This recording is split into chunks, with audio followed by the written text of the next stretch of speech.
Hello, and how are we doing? Thank you for watching the channel. I have the pleasure this evening of having Teresa MacBain on with me. How are you doing? I'm good. How are you? Very good, and everything. Thank you very much for being on the channel. I just want to make sure my volume is right here. So, as you've gotten more familiar with the channel, certainly we're about starting very interesting conversations with people in the skeptic community. hmm Why don't you start out, introduce yourself, and kind of the first question is I usually ask is, what's your story? Like, did you start out religious? How do you think you became an atheist? well, that's a very good question and a pretty complicated one for me and probably for a lot of people. First of all, I'm Teresa MacBain. I was a devout fundamentalist Christian for a number of years, moved to becoming a more liberal, progressive Christian until eventually that didn't even work, and I was a pastor at the time and realized I lost my faith and then came out as an atheist publicly at the American Atheist Convention in Washington, D.C. in 2012. Since that time, I've worked in the atheist movement as a PR director and executive director for a nonprofit, and then as well, conference speaker, doing Facebook.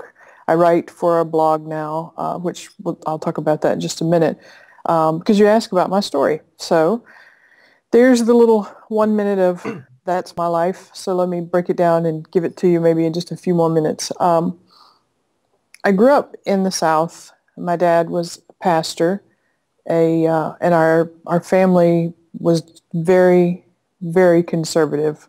That's not even the best word for it. It's fundamentalist to the extreme. Dad believed everything that the Bible said absolutely to the letter, and that was his parenting manual, which meant that, for the slightest infraction, I would definitely feel it physically through spanking or whatever.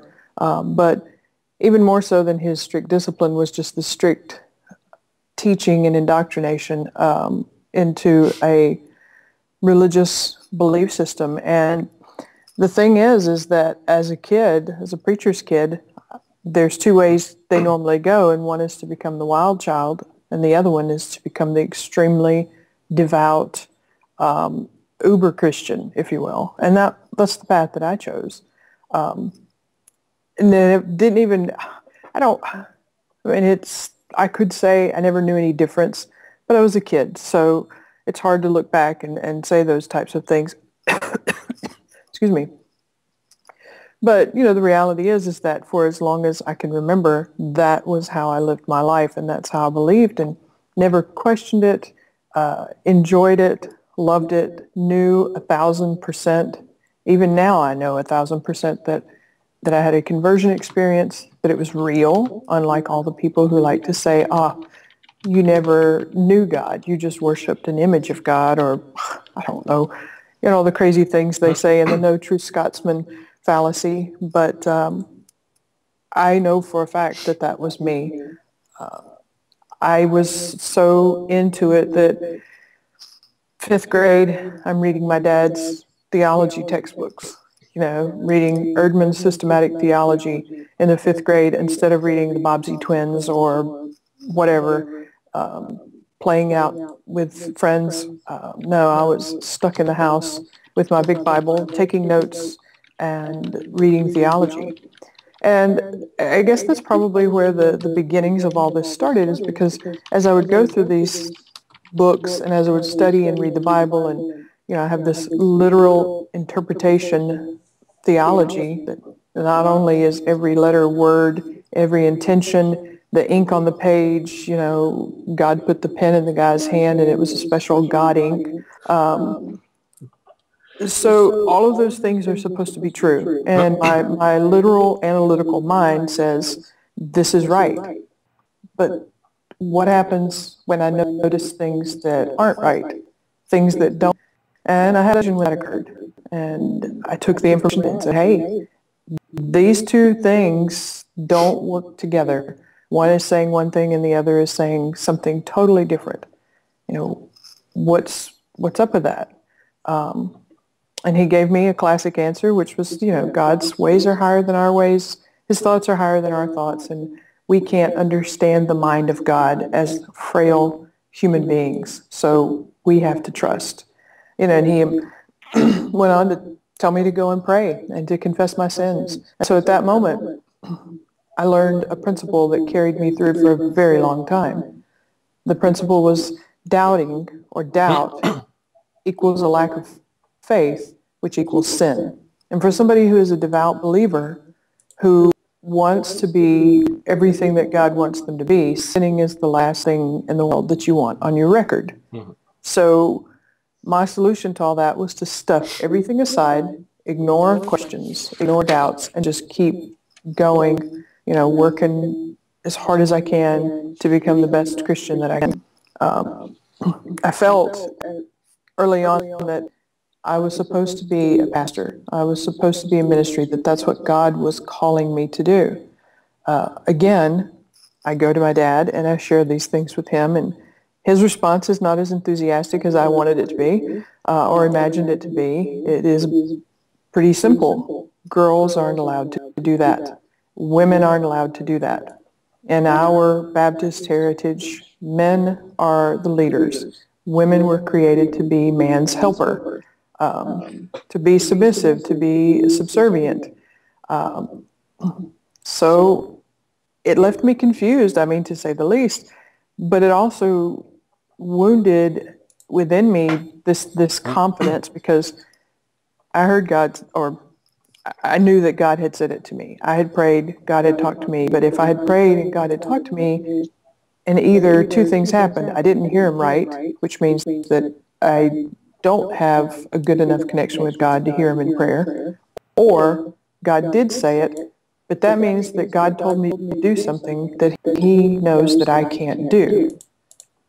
Well, I had to choose the former, the previous, because the second one would just lead me down the path to not believing eventually. So, you know, lots and lots of time passes. It takes me a very long time to reconcile that idea that I'm called to be in ministry, but I'm a woman, and my faith tells me that I can't do that. So, you know, just skip through like a decade and a half, and you find that I've moved slowly out of a conservative Baptist to more liberal when we were in Virginia, and I started entertaining these thoughts again and trying to come up with a way for me to do something that he knew that I couldn't do. Which means that I had to do a lot of gymnastics with the Bible. It's possible. I mean, one of my best jokes, at least I think it was my best joke as a pastor, was you can justify anything using the scripture if you just look hard enough. And there's a verse in the book of Psalms that those, I'm paraphrasing, those who are blessed by God are fat. So I'm like, hey, I can, and they enjoy this sumptuous feast and these banquets, and they're taking. Now we're talking. Yeah, I know. I was like, you know, who doesn't want to eat all that they want and then for it to be acceptable? You know, and I've had ups and downs in my weight my whole life, so I was like, yeah, this is cool. You know, you could justify this. And while it's funny, it's not funny because you know, I know, a lot of people know that a lot of things can be justified religiously that are not moral or just in any universe acceptable. So that was the way that I worked through it. And I, you know, I found several sections of scripture that didn't match up. So, you know, what are we taught to do? Textual analysis. You take and you pull the threads together and see what kind of fabric is woven when you lay them all out side by side. And for me, that meant that if I left the Baptist church, moved into more liberal congregation, then I could become a pastor. So I moved into ministry. At first I was in a non-denominational church that ordained women and allowed them to work in ministry. And from that point I moved on into the Methodist church through a friend who she was going through the process to be a Methodist pastor at the same time I was working as a pastor. And anytime two women who are in ministry meet each other, we're close friends immediately because it's hard. You know, it's hard for a woman to get to that point. So while she's going through her process, we talk about John Wesley, who I knew loosely, but I didn't know a lot about him. And I realized that the things that I wanted to do as a minister, as a human being, those were the things that the Methodist Church encouraged, which was not basically, don't just stand up there and say it. You know, get out there and do something about it. You know, use your two hands to go and help somebody. And that's what I was all about. I didn't want to just be a pastor who comes to church and says, you are bad, God is good, do better, you know. Yeah, that's the theology of the Bible in a nutshell. So I was very, very much attracted to this person, to John Wesley, who not only preached it, he lived it. He was not necessarily, I don't know if you'd call him a firebrand evangelist type. He definitely was a fearless pastor, preacher, but he was also, you'd find him in taking food to prisoners who were chained up out of his own pocket.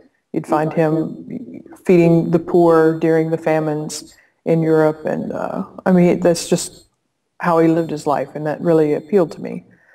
So I transfer into the Methodist Church from the church the denomination that I'm in at the time, the non-denomination denomination.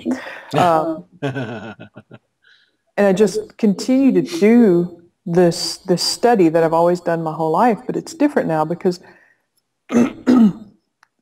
Methodism acknowledges that the Bible is not inerrant, that it's not infallible, and they encourage you to think. They encourage you to discover, and there's several different, like the Wesleyan quadrilateral, a bunch of other stuff, where they give you tools to interpret things that includes more than just Scripture, and the interpretation is because Scripture says so.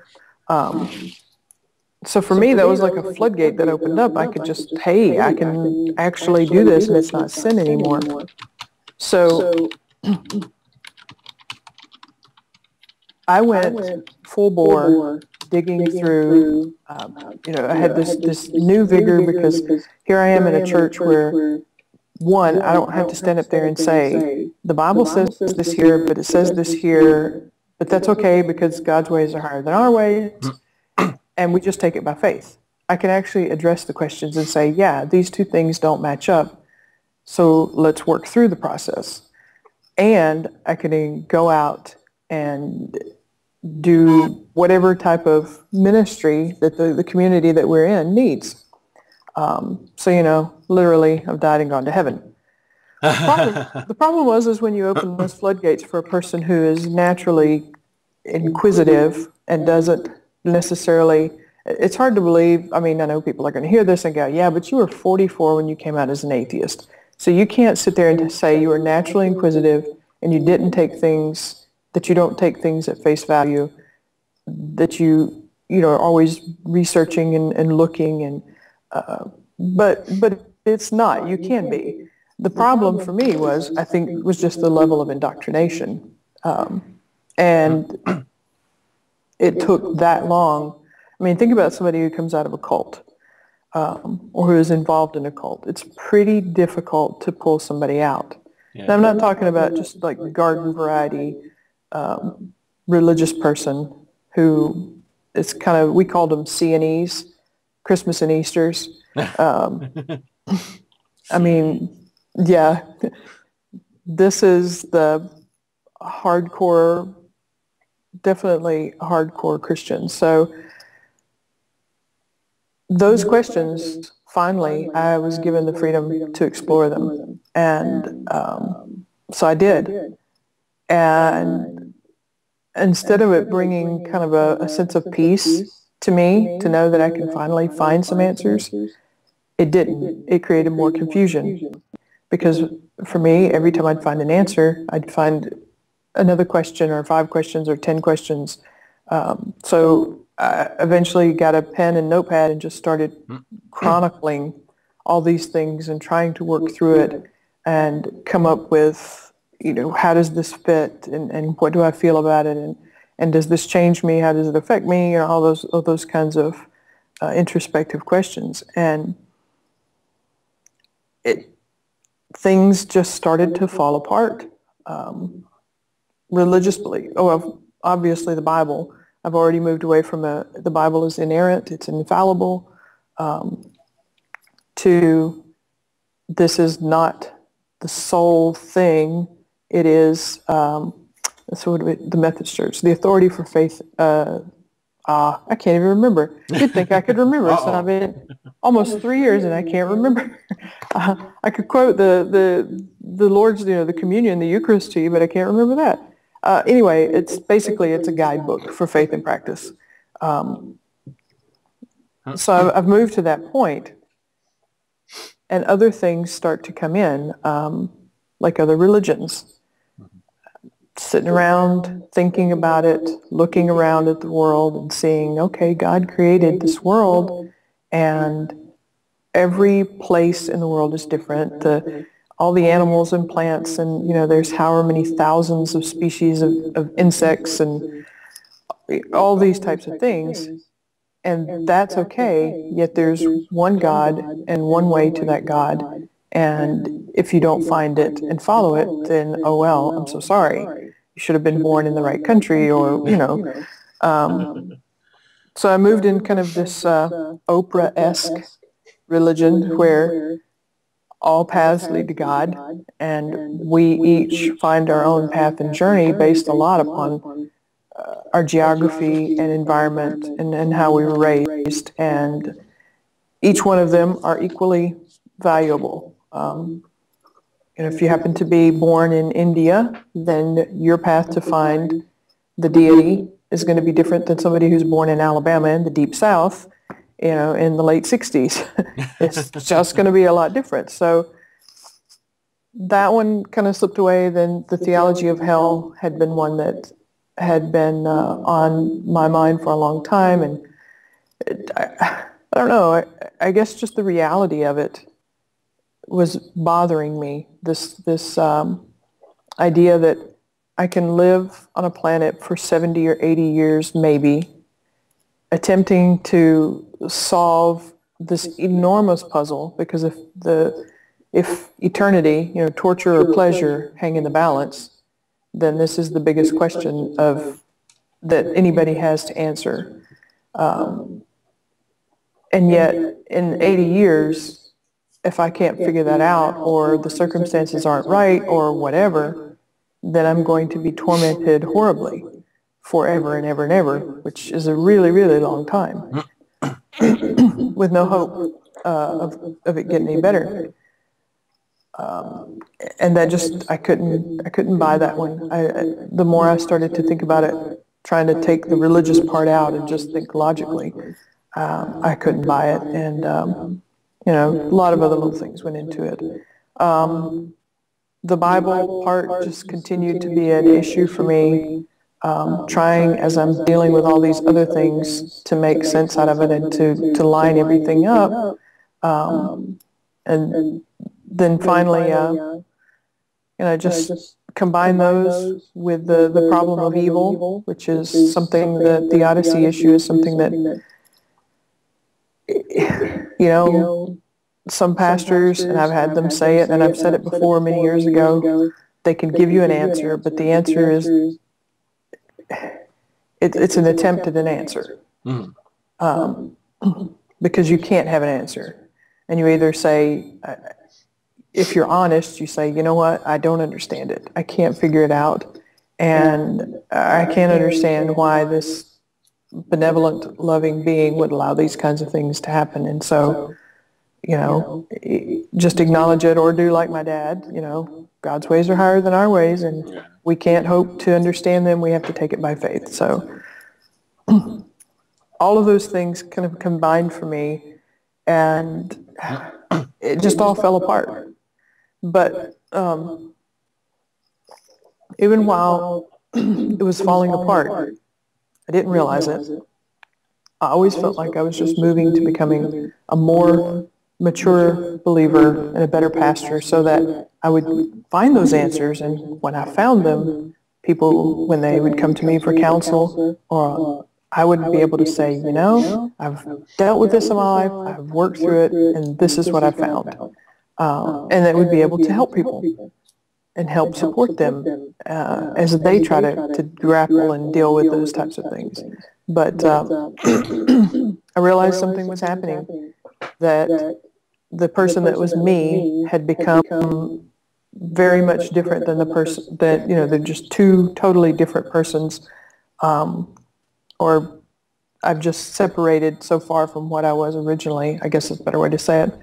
And I knew that on one sense, and in the other sense, I kept fighting it. I kept telling myself, trying to convince myself, this is the phase you're going through. It's a tough time. Everybody goes through it. It's like when Job was tested, or God tested Abraham. You know, this is your time when Isaac is on the altar and God's telling you to kill your child, and you know. So I would try to fight through it. I would convince myself that's what it is. I'd work harder again. I would pray harder. I would study and try to work with it to come through it. But then at the same time, I knew that wasn't the case. That wasn't the reality. So eventually, I got so desperate that I got onto my computer and typed pastors who feel that they're losing their faith. Oh, dear. Yeah, I didn't know, I had no one to talk to. I mean, really, I had folks after I came out that say to me, you know, you could have talked to me. And I said, yeah, let's see how this would go. You know, I need to talk. Here's the thing. I know I'm your pastor and all, but I don't think I believe any of it anymore. You know, how's that really going to go? How's the conversation going to go? No problem. I know. So when I did the Google search, I found Dan Barker's book, Godless. Didn't know who he was. Didn't have a clue about anything. I'd lived in my little bubble for so long that I really never heard of Christopher Hitchens, didn't know who Richard Dawkins was, didn't realize that there were atheist conferences that existed, didn't realize there were as many as there are. I mean, according to the way I was raised, there are just a few, and they're little evil imps that are running around tormenting everybody. Tormenting. So I found his book, and I read it. I mean, just basically devoured it, because on every page I'm seeing me. You know, our stories are the experiences are slightly different, but the stories are the same. So I knew I had to get in touch with him. And I did. I was able to get in touch with him, and we emailed, and then we talked. And during our conversation, you know, he was the first person, I guess, who I actually face-to-face or phone-to-phone spoke to about what was happening in my life. And he said, there's this brand new thing that we're just starting up called the Clergy Project. And it's a private online forum that has been created for pastors who have lost their faith. That's what it's all about. Do you want to be a part of it? Of course, I was like, yeah, absolutely. And so, you know, I became a part of the Clergy Project, and that was my lifeline. Going on there several times a day, talking to other pastors who were in the same situation, or maybe there were some who had gone through it years ago before the Clergy Project existed. But they were on there, and they could talk to those of us who were struggling and say, hey, you know, we've been there. We're here for you. And they just talk and support and encourage and tell jokes and, you know, do all the kinds of things that people do. And, they became my family, and they still are. It was from that point I wound up in Washington, D.C., through crazy set of circumstances. I had a friend who was a part of the local free thought group that I was attending under a fake name, said, hey, there's this thing going to happen in D.C. called the Reason Rally. It is historic, and you really need to go. Well, I can't go because, at that point I knew I was giving up my church. I couldn't do it'd been 5 months I'd been trying to figure a way to get out. So I knew I was going to be unemployed very soon. And he was like, nope, I'm paying for it all, so go up there. So I went to the Reason Rally, saw 30,000 plus free thinkers standing on the National Mall in Washington, D.C. It was an amazing day. Went to the conference at the American Atheist Conference, and then again, another set of weird circumstances. I wound up on the stage on the last night, sharing my story and actually coming out publicly as an atheist. And that, since that time, it's just been crazy. It's been good, but it's been very, very much a huge difference. I've had to try and learn over the last 2.5 years what it's like to live in this world, instead of this rigid Christian lifestyle I'd lived for the 44 years before that. That was very interesting. Thank you for sharing that. I mean, it can be very tough. I had no idea before I started learning about atheists really what a huge sacrifice it is. And as we discussed, I mean, I haven't decided what I'm going to do. But yeah, I mean, I had no idea about the discrimination, a lot of the things that atheists go through. I just thought, oh, they don't believe in whatever. They have all Sunday to watch football. Yeah, exactly.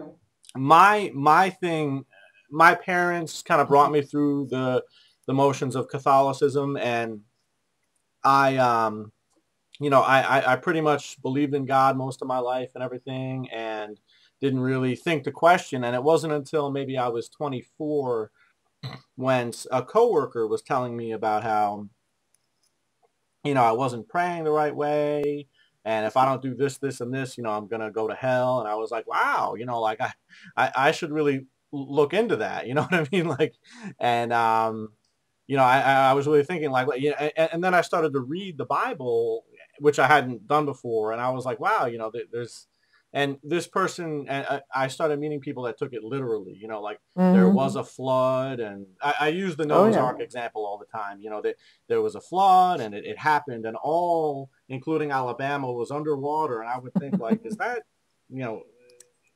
I mean, maybe there's a God, but maybe that didn't happen. And whenever I questioned anything, which leads me to the next question, but whenever I questioned anything, they would get angry and start threatening me. And eventually, somehow I was Googling stuff probably similar to you. And I went through a period where I kind of thought, I felt very alone, like, wow, am I the only one that sees maybe, there's some problems with this? And somehow, I don't even remember the day or how, but I came across the Atheist Experience and started watching Matt Dillahunty. And I was very intimidated by him at first, because like the top 10 videos, if you YouTube him, usually the top 10 are him like insulting someone. But then I actually called the show and had a good conversation, and eventually met up with him in Austin. and I have some of that on tape. But the next question will be, why do you think people take offense? Like the example I gave, where if you question something, have you experienced where they'll take offense, they'll be like, how dare you say that, and like start threatening you, as opposed to trying to reason it out? Like, I really never thought there was, if we mention any story and we want to say, did this really happen or whatever, I mean, I didn't really think that there was any problem with saying, well, maybe it didn't, but as I've had experiences with that, like there's, like I've had people like immediately start like getting angry and threatening. Well, why do you think that is? Well, this is just my own experience, in my opinion. I think a lot of times that happens with people who are a little bit more to the right side of, more maybe evangelical, probably. Um, in my experience, after coming out with definitely progressive Christians, but even some more along the liberal lines, they're not quite so defensive because they're open to a certain extent to interpreting, yeah, made up a new word, to interpreting things in the same way that I was when I came into the Methodist Church. That kind of exploration and questioning is encouraged, maybe not celebrated to the point that it's going to take you away from your faith, but you can ask those questions. Now, you jump away from that all the way to the more evangelical, as I said, and one thing I guess is that they're convinced that they're 100% right, and they've been taught that, and they know that as a Christian, which is the only one I can speak about with any authority, as a Christian, you're taught, Jesus said, I'm the way, the truth, and the life. No man comes to the Father except through me. Well, that means that's the only way, and I know that way, and so I'm right because that's what it says. And if you disagree with me, then you're wrong. A more evangelical type upbringing, fundamentalist faith will call out people like that, call them false prophets and heretics, and they're to be despised. They're to be attacked. I mean, they'll pull out Jeremiah and some of the other prophets who would just stand, and that's what they did. They would rail against the people who were opposed. Elijah. So part of it could be that. Probably a greater part, I guess, for me would be just this idea, this feeling of superiority. It breeds in this which is all tied in together of I'm right, I know the truth, I've discovered the truth, you haven't, why haven't you? How dare you question me about it? Don't you realize that I know the truth? And that, and a lot of times it outweighs even the desire for compassion. I've had people talk to me and they're trying to be compassionate about it. They're genuinely concerned that what I'm doing is wrong and there's going to be horrible consequences for it. They still take offense, not that angry in your face kind of thing, which I've had plenty of that too, but I don't know. That's the best I can come up with. Yeah. No, that's interesting. I mean, and I just really had a hard time, like, when people would say this is the way, like you mentioned, like if you don't do this, there's going to be a consequence. Well, what about someone born in Mongolia and it was never brought to them? It just doesn't make any sense. Speaking of that, did you ever deal with a fear of a consequence or a fear of a hell?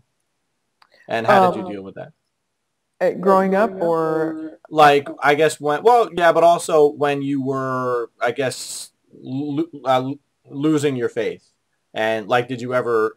Yeah. Oh, definitely. I mean, that kind of thing is just so ingrained. I mean, I'm writing now for a blog on Patheos called Excommunications, and one of the first articles that I published there had to do with religious trauma syndrome, which is the effects of somebody who's raised in an extremely fundamentalist home. What happens after they either leave that brand of faith or completely leave faith altogether, like I did. And so the opening was about a time when I was 5, and our church hosted this big, huge thing. They publicized it. They encouraged all parents to bring their children and their teenagers to see this video called The Burning Hell.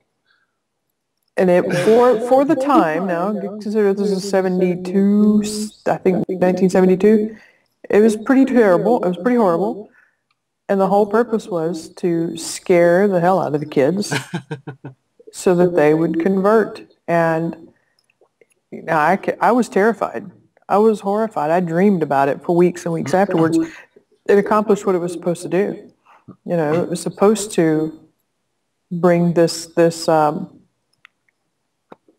bring me to this place, use this fear of punishment to keep me in line. And that's what happened. And that's how it got stuck in me. So yeah, I don't anymore. Mm-hmm. But I guess even after not long, but probably a little bit after I came out, those thoughts would crop up in my head. Just a real quick pop of, if you're wrong, you're going to burn. And then my logical self, I would come back to my normal self and go, no, no, no, no. That's just the old stuff that's been drilled into your head for so long. You know that that's not reality. But, and I've talked to a lot of people within the movement who say the same exact things, that they will have moments where they'll catch themselves with that fear of hell coming back up in their life. And I just think it's a very powerful thing, when that's what you have believed for so long, and it's such a horrible thing. I mean, well, growing up, I didn't have to worry about my dad tormenting me eternally, but knowing that if I didn't bring home straight A's on my report card, or if I got in trouble in class, if the teacher happened to have to call me out for some reason or discipline me, that wouldn't be anything. That would be a breeze. When I got home, that's when the fun would begin. That fear of that punishment was enough to keep me in line. So you just think about how much more a fear of eternal torment would be. So, like I said, I don't worry about it anymore. I think about it now, and it's almost like, how did you Ever believe that again? But it did. It troubled me, and to some extent, it did trouble me when I was dealing with the questions and doubts, and not necessarily a literal lake of fire burning hell type thing at that point, but just some type of tormenting punishment. But I'm happy to see that one go away. Yeah, it depends on the person. I've talked to a lot of atheist activists this year. Some of them say they struggled with it. Some of them say they know people. The guys up here in New Jersey, David Silverman, it didn't bother them personally, but like Dave Silverman said, he's heard it many times. So could a God exist? Have you made up your mind that God doesn't exist, or could a God exist? Well, here's the thing that I don't think so, but I spent 4 decades of my life believing that I knew everything, that what I knew was right, and it was absolutely right, and it was 1,000, 10,000, 100,000 times right. So, no, I don't think there is. But at the same time, I'll acknowledge that I don't know everything. So I guess according to the scales, that makes me kind of a weak atheist. I don't think so. I just think it means I am what I am. But yeah, Dawkins has even said that he falls somewhere along that scale of, I think it's a 6 or 7. Right, I think he says 6.5 or 6. Yeah, 6 being a de facto, and then the 7 being the 100% certain. And he's like, I can't go that far. So I think I'm probably in that same exact place. That's good. I will say, however, for me to believe, it's going to have to be some pretty good evidence. Like, I'm going to have to be standing on the mountain looking at the tablets being written by God, I guess. I don't know. I have no idea. But yeah, so no. Not an atheist, but definitely don't think so. With a lot of the atheist activists that I meet, I have a joke. It's called it's basically the list of people that I'm going to call when I find the evidence. Yeah. And I have like 8 spots filled, so I'll have to make you number 9. Yeah, there you go. When I was in Texas, I had him jokingly signing a form. I think R.N. Ra wants to be number 1. Then the secular students were number 2. what stereotypes about atheists do you want to confront and correct? Well, basically every one of them. I mean, the stereotypes that are out there are damaging and they're wrong. I mean, for me, I know I believed that the standard one, atheists are not moral people. Well, that's wrong. Yes, it is. That, they're a certain deviant sect of society. Of course, at that time, I'm believing that any kind of deviance is wrong as well, but that they're a minority, which in essence, I guess we are, but in my mind, it was a tiny, teeny, tiny, like 100 people in the whole world kind of minority. But those are the biggest things. I mean, atheists are good people. Atheists are parents and fathers and mothers. They go to school, they work jobs, they're firefighters, police officers, former pastors. They're not the evil, maniacal creatures that everybody thinks they are. So those are the biggest ones that I think really we need to try and dispel. It's going to be a tough sell because with such deep set presuppositions, especially from the evangelical community that's continuing to cry, evil atheist, evil atheist, evil, evil, evil, you're wrong, you're damned.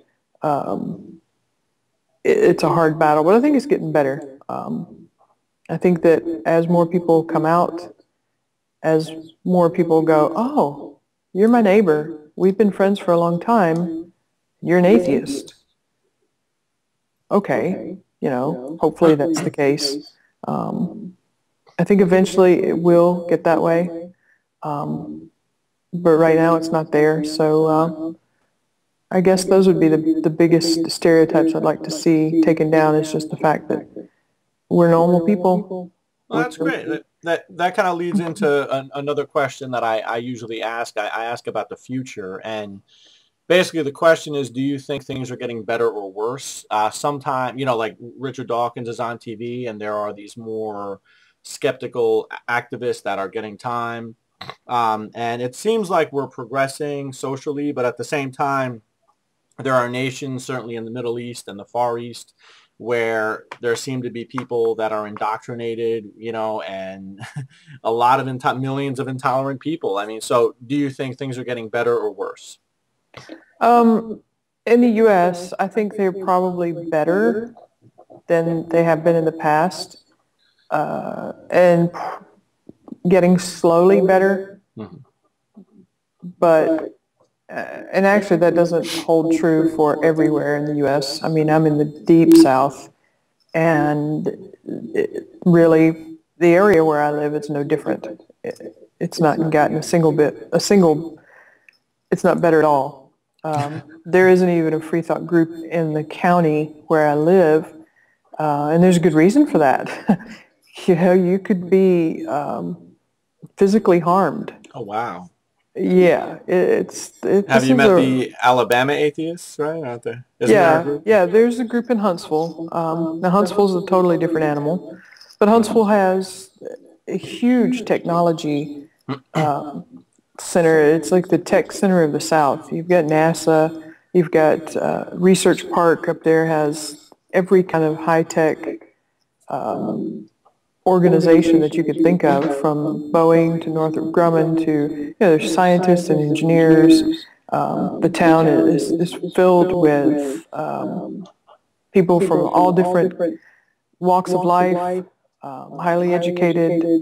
And so it makes that stand out in Alabama as an oddball city. But, then you take Birmingham, which is a large city, and they do have an atheist group there, but at the same time, I see a therapist in Birmingham, and he's, we've talked about me maybe giving a talk with a group in Birmingham. He's like, I don't know if I'd do that if I were you. Okay. He said, this town is not quite, it's still pretty far back. So, you have places like that where things have really not changed a lot, or maybe just changed a little bit. And then you have other places in the country where you see a lot of change. You see a lot of openness, and the ability for people to be out, and maybe they're not beloved in the community, but at least they're able to walk down the street and be who they are. And that's kind of the case in the U.S. Now, overseas, yeah, it's kind of like where I live. You could be killed or harassed. We hear reports of that all the time. Anytime you open up, Hammett's blog or someone else's, Iraq, Iran, Pakistan, other countries. Pakistan, yeah. Yeah, it's definitely not gotten any better at all. No signs really of progress. I won't say no signs. There are signs, because there are people who have stood up to it, even though they've been hurt, abused, or even killed. So they've openly expressed themselves, which that's progress, even if you're met with resistance, because then other people know they're not alone. Or even it just can cause people to ask questions. So, it's better in some ways and worse in some ways, I guess.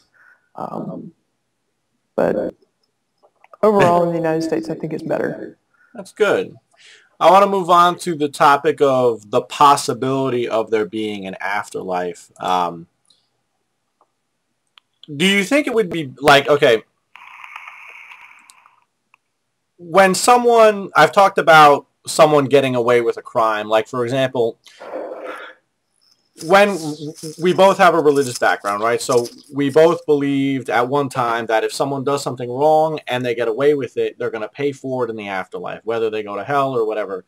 Is a part of that appealing? I mean, is a part of that better than, I guess an atheist believes if you get away with it, I guess you're pretty much getting away with it. Is a part like that punishment in the afterlife, is a part of that appealing? No, not to me, not anymore. Well, I don't want to get a criminal to get away with anything, but my thought is that if I can't see the justice served here, then it's really no different. Our hope is that if someone harms us or robs us, that we go to court, we go through the legal process, and then, a fair judgment is given, and the person will have to, they'll have to pay their dues for what they've done. Justice. And if I have to wait until if they get off, okay, they get off. I'm not going to see justice done. But if I have to just continually hope, okay, I can't wait till I die, because I know then I'm going to know that Mr. Jones has gotten what's coming to him. Well, all that does is keep me hoping all this time.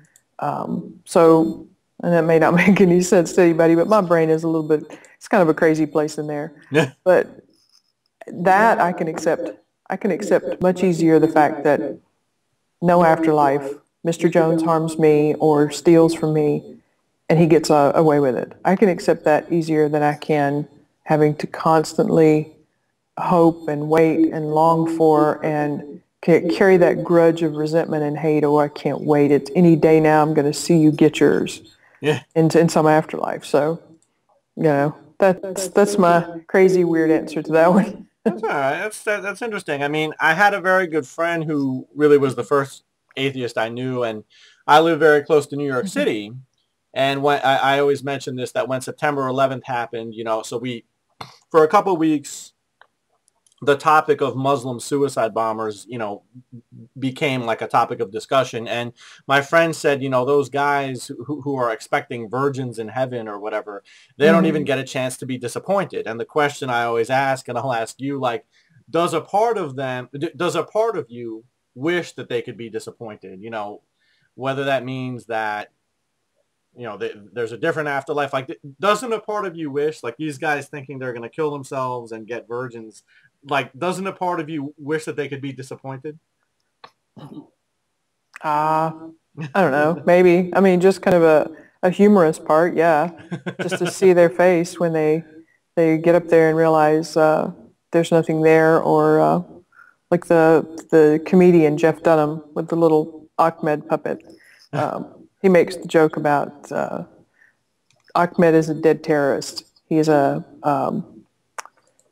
what do you call the guy that has the dummy? Oh, ventriloquist. Ventriloquist. Oh, yeah, I can't come up with the word. Yeah, so he has his little dummy, which is this skeleton with a turban on his head. He's Ahmed the dead terrorist, and he talks about he's just done his bit, and of course he's now a dead terrorist, and he looks around and he's like, oh yes, it's time for my virgins, my virgins. Wait, you're the ugliest virgins I've ever seen. And the ventriloquist Jeff says, well, it never said they were going to be female virgins, you know, so that's kind of my little funny picturing of that whole thing. Or if there's no virgins at all, then that's just as funny as well. But so yeah, I don't know. I think Family Guy had it be like it was all men, and the guy was like mad or whatever. With all the bad stuff that we could point out about organized religion, why should we maintain religious freedom? Or should we? First of all, should we maintain religious freedom, and why? Oh yeah, of course. I mean, freedom is freedom. If I'm going to ask someone to allow me to be an atheist and to feel free to do that, that my family, my reputation, my job, that those things are no longer at stake, then I have to be willing to accept other people who are different than me as well. I mean, it should be that in our country, people should be able to be free for whatever religion they believe. Now, it seems that Christianity dominates everything. So if you're an atheist, yeah, you're at the bottom of the list. You're the most hated. But that also, you know, you've got some company just a couple levels up with people that are Muslim or Hindu or pagans or Satanists. I guess Satanists are our next door neighbors. But, you know, you name it. Anything that is not that particular stripe of Christianity, those folks are right there along with us to one degree or another without their freedom.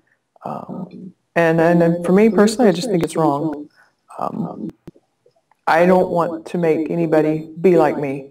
I don't want to convince anybody to be like me or to think like me or believe like me. Mm-hmm. I want to convince people to do their research, to study, to think for themselves, to not take somebody's word for it and make that their gospel or their guiding light for their life. If a person does that and they dig through everything, they do the hard work, and they come up with their convictions, even if that conviction differs than mine, and they're still a good person, I can accept that. Because I know that they worked to get there and didn't just say, okay, yeah, I read Joyce Meyer's latest book and this is what she said, and oh my goodness, it changed my life. And they start to follow it, you know, every single word, every single letter. And I guess you could probably do the reverse and say that if you're not a believer and you read, I don't know, Dawkins' book, I guess, and then you go about to live your life word for word, letter for letter, as if that were the sacred text, then you could be doing the same exact thing. I mean, it's logical. This is interesting because you worked in the church. Should churches have to pay taxes on the money that they get? Absolutely. Really? And I even believed that when I was a pastor. Yeah, absolutely. I mean, taxes are to support, taxes are paid so that the government, of course, can provide the things that are necessary for our country. If every group across the board paid their taxes, then the ideally, I know this is probably not how it would play out because we know how people are, we know how governments are. But ideally, it would play out that the programs that need, the social service programs that need funding that are being cut every day wouldn't be in that shape because there aren't all these groups around the country that are keeping millions and billions of dollars that they don't have to pay tax on. So yeah, I think so. They're making money. They're bringing it in. They're working. I'm working hard. You're working hard. We're bringing in money to provide for our families, and we have to give the government back, more and more money. So I don't see why that should be different. I mean, the American Red Cross shouldn't be any different, or American atheists or whomever shouldn't be any different than First Baptist Church. That's great. That's interesting. What's interesting to me is people will talk about, sometimes I will hear people, and maybe you've heard this too, they'll talk about their high moral character, and they'll accredit their high moral character to the Bible. Like the common one is, I'm waiting to have sex because that's what it says in the Bible, or I do the right thing because that's what it says in the Bible, and this is the Bible, whatever, the Bible this. And of course, if you read and study the Bible, you realize that the Bible has a lot of kind of crazy stuff in it. I mean, I had no idea until I started really studying it that it had, murder and there's one story of like bears killing someone on God's orders. So with all this stuff, like, why would someone accredit their high moral character to the Bible? You've experienced that before, right? Right. Oh yeah. Because A, they haven't read the Bible, and B, because someone told them so. Because that's what they have been taught. But you're right. Like the story with the bears.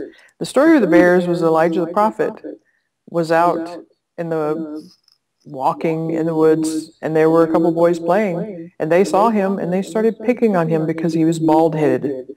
And he called bears out of the woods to come and kill the boys.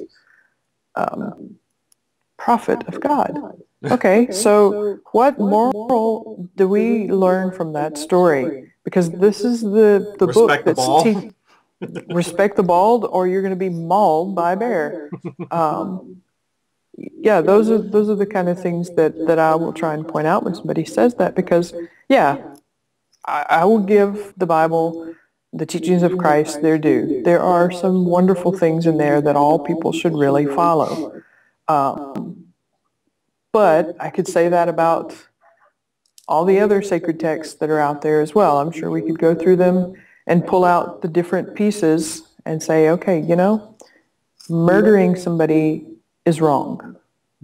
Great, wonderful. I really didn't need a Bible to tell me that. But so you can pull these parts out. But if you're going to say that that's where those morals come from, and the Bible is where we get them, and that's the only place you can get them, then you can't just pick those pieces out. You have to pull them all out and say, okay, thou shalt not murder, unless you call me bald, and then I'm going to call some bears in you out of the woods and let them eat you for dinner. All right, so there's your morals. That we found the loophole. All I have to do is pick on somebody because somebody picks on me because I'm bald, and I've got a you justification. And I wouldn't have a reason, right? We both have hair. Exactly. So yeah, I'm plenty of it. No. But my brother would be in trouble. He's not got so much of it anymore. But so you can't just.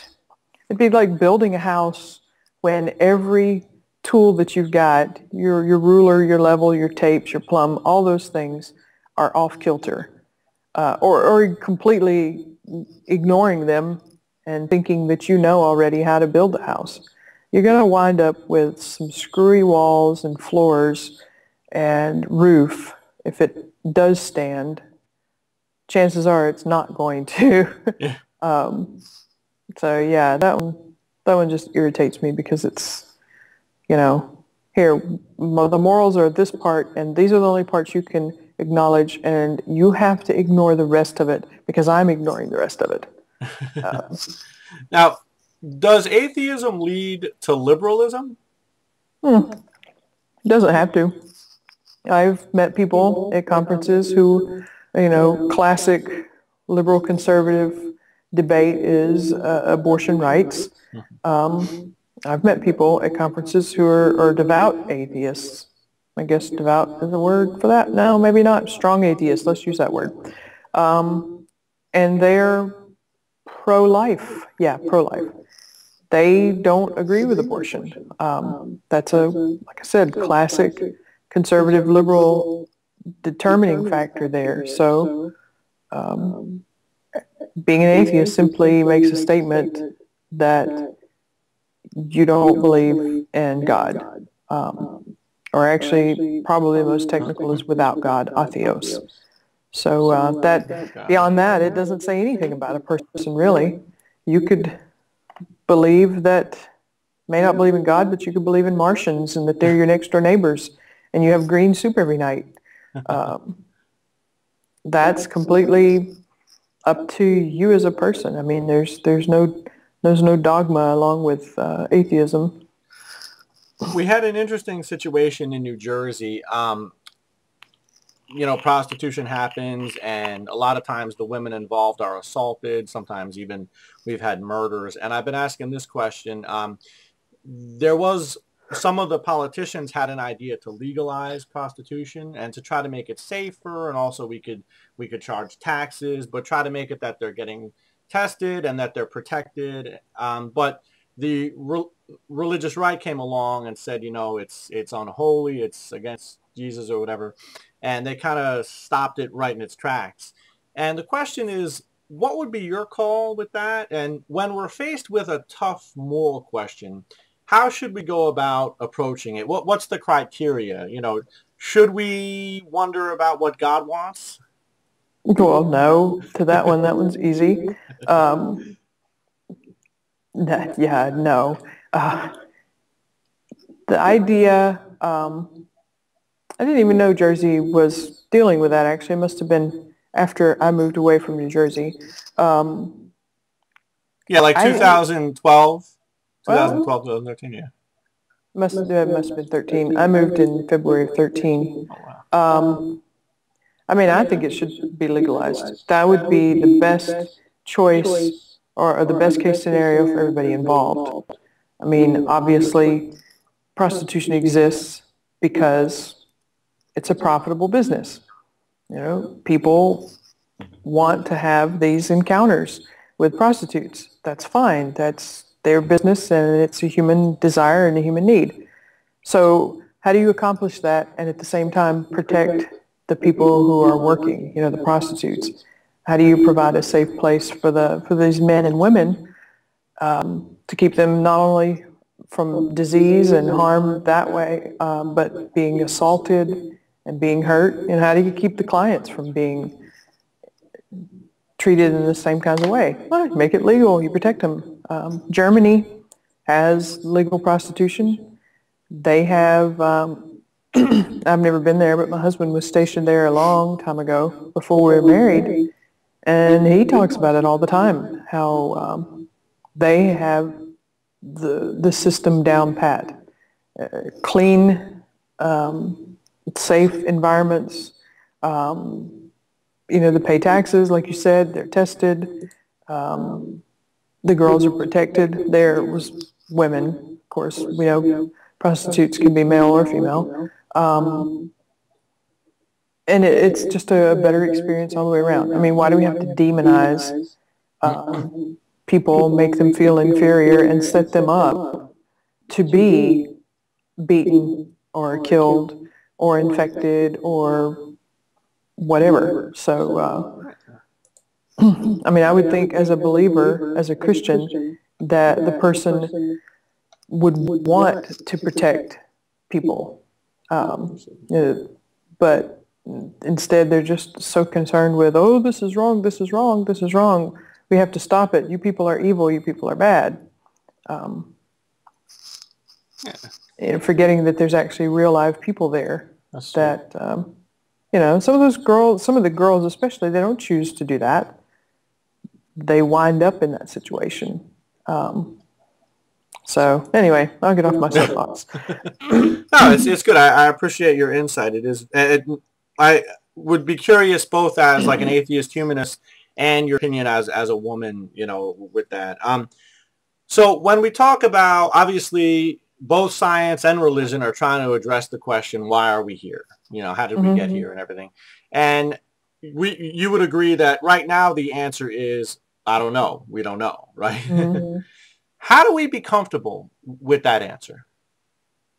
Well, there's a lot of things I don't know. I mean, that actually, that one doesn't bother me at all. It had in the past, but I'm definitely more at peace, for lack of a better word. That doesn't bother me. How did I get here?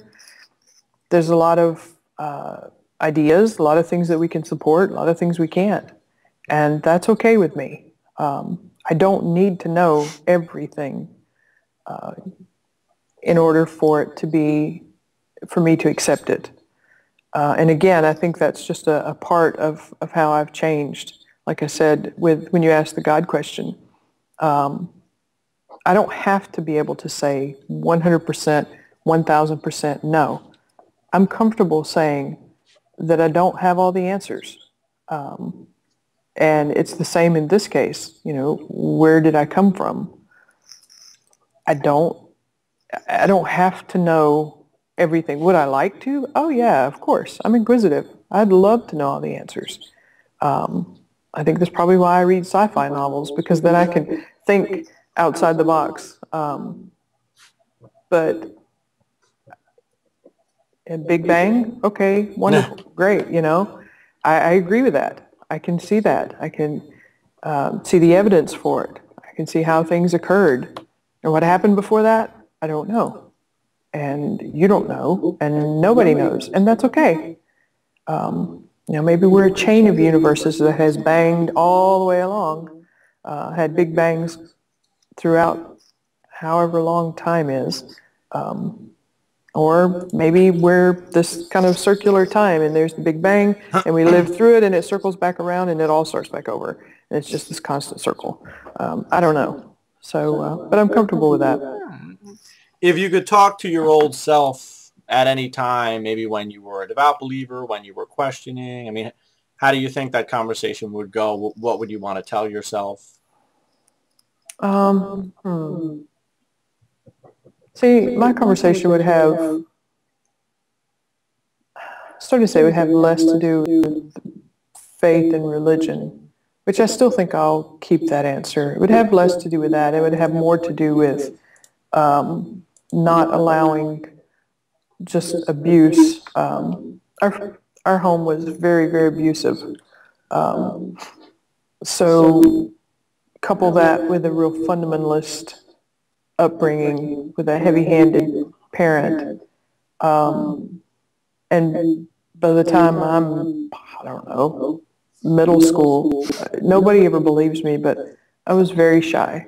And it wasn't really that I was shy. I was beaten down, maybe would be a better word for it. Oh, really? I studied. I worked. I did the church things that I was doing, and I was always kind of that hidden person in the back of the classroom that the teachers all knew and loved because, oh, she's so smart, she's a great student. But the students, they really didn't even know, oh, who is that? Really? She was in our class? So I think if I went back in time, I would try to find a way to talk to myself in that regard about these things are happening, and I know you don't understand it, but don't let it take away who you are, because it'll take you a very, very, very long time to figure that person out and to come out from behind all that stuff. To stop believing that you were put on this earth to serve a man. I don't know. That's a pretty big topic there, but that's what I think I would address more so, would just be that robbing of personhood. Individuality, right, yeah. Mm-hmm. What do you think when, obviously there are plenty in the scientific community that believe in God. There are people that totally understand evolution. I mean, I guess it's better that they're not taking the Bible literally. But like, what is your take on people that understand a lot about science, most of what we should know, and they still come away believing in God? Well, it goes back to what I said earlier. If they've studied, if they've looked at things openly and honestly, and that's the conclusion that they come to, then I can accept that. Do I agree with it? No. But I can give them the freedom to be who they are. That's what I'm asking of them, is the freedom to be who I am and to be open about it. And so I can reciprocate. Usually when you find, well, that's not true. I'm going to say usually when you find a person like that, then they're more humane about things, but that's not true.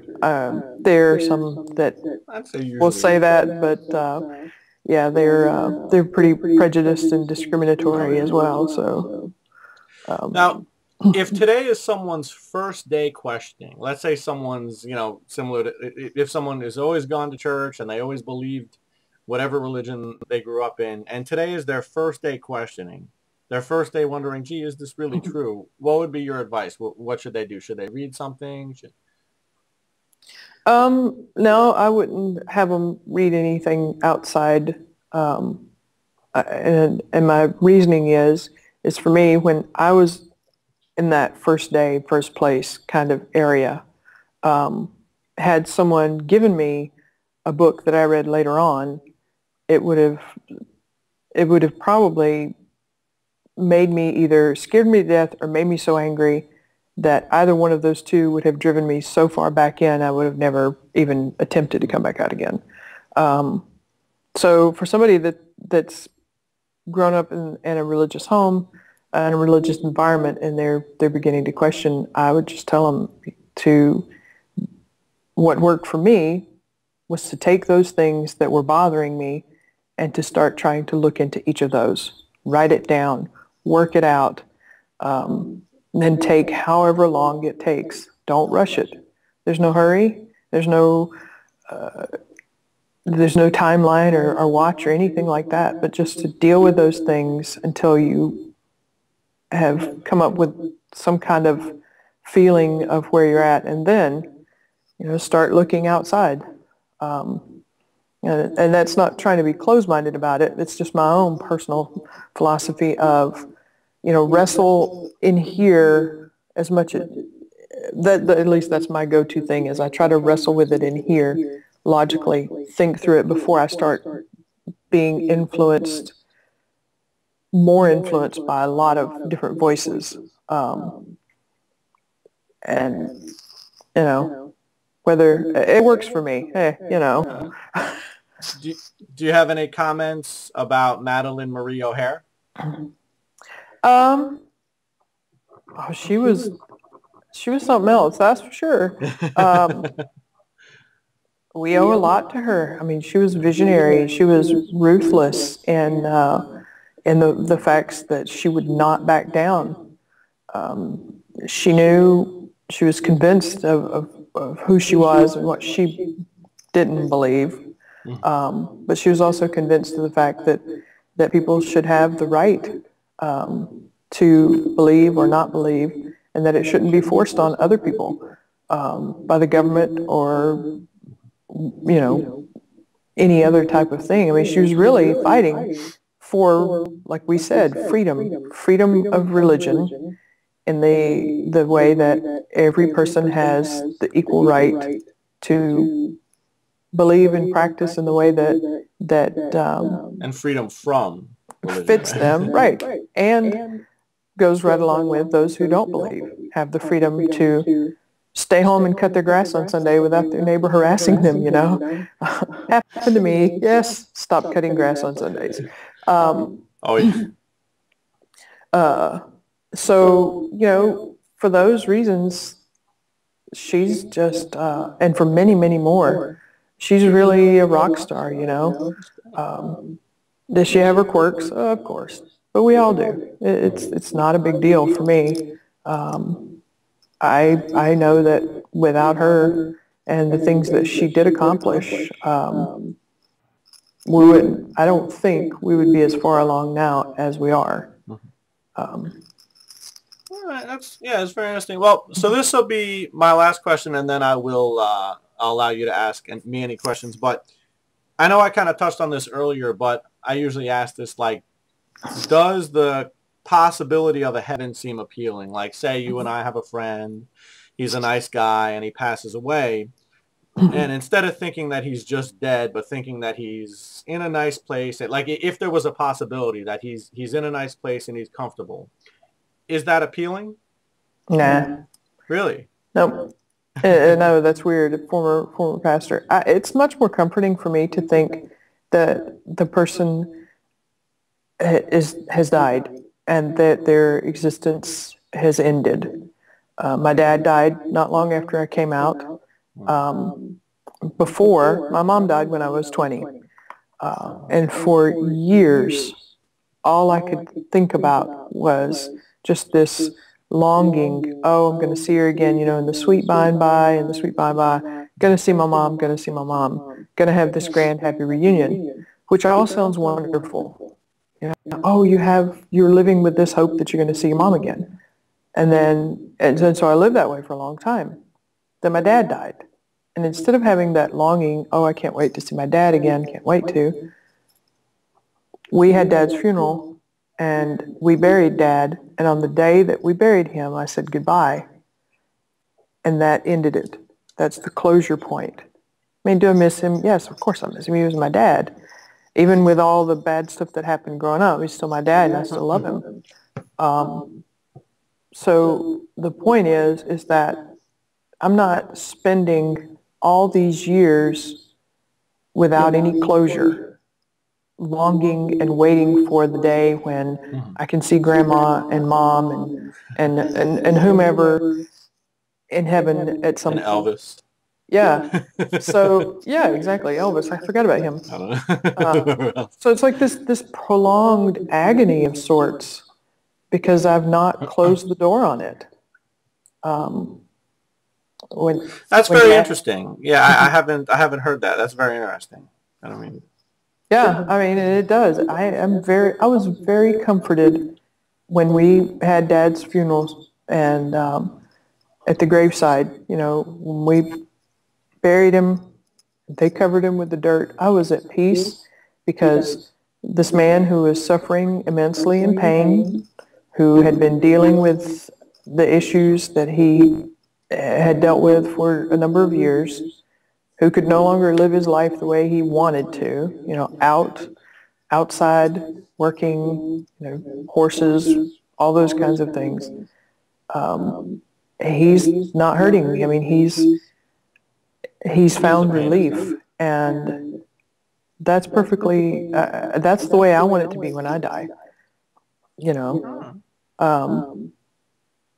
and I don't want my family to continually pine away and oh, I can't wait, just another, 10 years from now, I'll see her again because I'll be in heaven. That is very interesting. So again, I really appreciate your time. If you wanted to ask me any, I usually conclude, if you had any questions for me, you could ask. No, that's great. You had some great questions. Some of the best ones I think I've been asked on podcasts before. That's good. It made me think. I like that. So I appreciate it. It's been... Did you have any final statements you wanted to make to viewers? Any advice? Any... I don't know. You've asked almost everything. Not that I can think of. As I said before, I'm writing now for a new Patheos blog called Excommunications. It is the official Recovering from Religion blog. Check it out. I'm writing along with several other high top-notch writers, including Neil Carter and Cassie McGillicuddy and Karen Opel and Justin Ballmer, who's the virtual Deaf Church former pastor, Sarah Moorhead, Nate Phelps, and I'm probably forgetting someone, and hopefully they'll forgive me for that. But it is cool stuff. look it up, read it. If you got any ideas for stories, send them my way because I'm always looking for something good to write about. Yeah, just keep thinking, keep searching, keep looking, and